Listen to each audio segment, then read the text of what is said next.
Hi நண்பர்களே, நான் உபைத். இது fast and easy cooking channel. இன்றைக்கி நம்ம சேனலில் பார்க்க போகிற டிஷ் ஷக்ஷூக்கா. ஷக்ஷூக்கானா boiled egg, tomato sauce, olive oil, அப்புறமா கொஞ்சம் ஸ்பைசஸ் சேர்த்து செய்கிற ஒரு டிஷ் தான். சில இடத்துல வெஜிடபிள் மிக்ஸ் பண்ணி செய்வாங்க, சில இடத்துல கீரை சேர்த்து க்ரீன் ஷக்ஷூக்கான்னு செய்வாங்க. இதனோட ஹிஸ்ட்ரியை பார்த்தா இதுவும் இடியாப்ப சிக்கலாக தான் இருக்குது. ஒட்டமன் பேரரசு துருக்கியை ஆண்ட நேரத்தில் இது ஸ்பெயினுக்கும் மிடில் ஈஸ்ட்டுக்கும் பரவுனதாக சொல்கிறாங்க. சில வரலாற்று ஆசிரியர்கள் இது மொரோக்கோவில் உருவானதாக சொல்கிறாங்க. மூன்றாவதாக இது ஏமனில் உருவானதாக சொல்கிறாங்க. அவங்க கறியும் ஈரலும் சேர்த்து செஞ்சாங்க. யூதர்கள் இதை எக் சேர்த்து ஸ்பைஸியாக செஞ்சாங்க. நம்ம fast and easy cooking channel இந்த டிஷ்ஷை உங்களுக்கு இந்தியன் ஸ்டைலில் செஞ்சுருக்கு. அரப் கண்ட்ரியில் இதை பிரேக்ஃபாஸ்ட் உணவாக எடுத்துப்பாங்க.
இந்த ஷக்ஷூக்கா எப்படி செய்யலான்னு பார்க்கலாம்.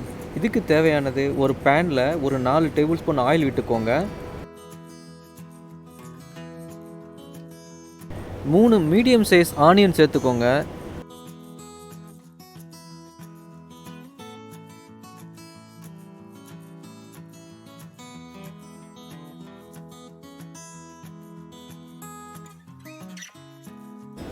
சேர்த்து லைட்டாக வதக்கிக்கோங்க. கண்ணாடி பதம்னு சொல்லுவாங்க, அந்த அளவுக்கு வதக்கினா போதும். நான் பெரிய சைஸ் தக்காளி 4 சேர்க்குறேன். தக்காளி தான் இதுக்கு ரொம்ப முக்கியம். டொமேட்டோ பேஸ்ட்டு கிடச்சா கொஞ்சமாக சேர்த்துக்கோங்க.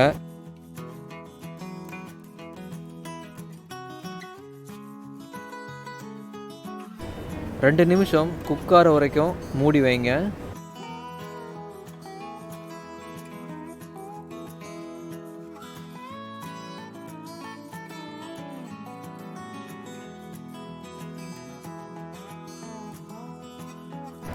அஞ்சு பச்சை மிளகாய் சேர்த்துக்கோங்க.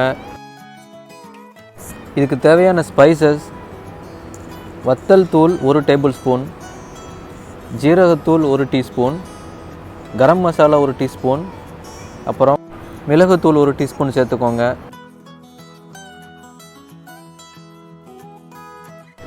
நாலு முட்டை சேர்த்து கிளறி விட்டுக்கோங்க.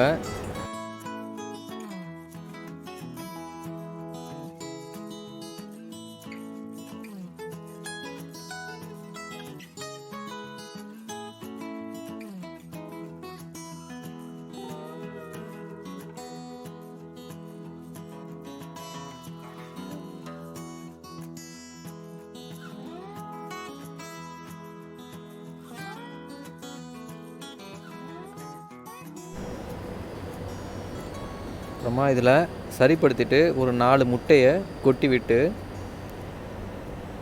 அது மேலே அப்படியே பரப்பி விட்டுருங்க.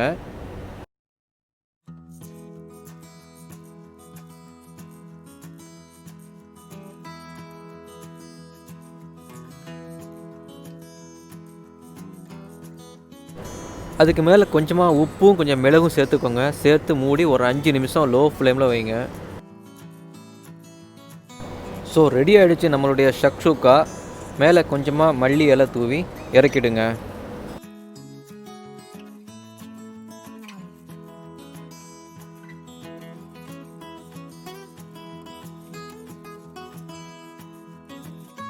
இந்த ரெசிபி உங்களுக்கு பிடிச்சிருந்தா லைக் பண்ணி ஃப்ரெண்ட்ஸோட ஷேர் பண்ணுங்கள், சப்ஸ்கிரைப் பண்ணுங்கள், பக்கத்தில் உள்ள பெல் பட்டனை கிளிக் பண்ணுங்கள். கடைசியாக தேங்க்ஸ் ஃபார் வாட்சிங்.